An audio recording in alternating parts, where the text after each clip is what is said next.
Karachi metropolitan corporation council का पहला इजलास हंगामा आराई की नजर। जमात इस्लामी और पीपल्स पार्टी के कारकुनान की एक दूसरे के खिलाफ शदीद नारेबाजी।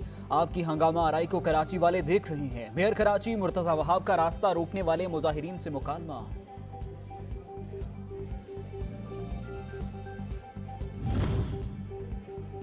फौजी अदालतों में शहरियों के ट्रायल से मुतालिक वफाकी हुकूमत का जवाब सुप्रीम कोर्ट में जमा। मिलिट्री कोर्ट्स में ट्रायल के खिलाफ दरखास्तें मुस्तरद करने की इस्तदा। कहा 9 मई को मिलिट्री इंस्टॉलेशंस को नुकसान पहुंचाया गया।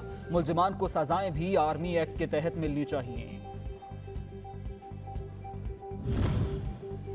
परवेज इलाही की खुफिया मुकदमात में गिरफ्तारी रोकने और हिफाजती जमानत से मुतालिक सिंगल बेंच का फैसला मुअत्तल। लाहौर हाई कोर्ट ने फरीकैन से जवाब तलब करके नोटिस जारी कर दिए। केस की समाअत 11 अगस्त तक मुलतवी।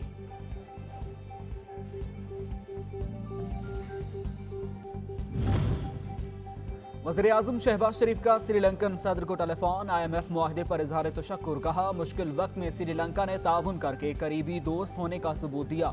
उम्मीद है दोनों ममालिक जल्द मुआशी मुश्किलात से निकल आएंगे।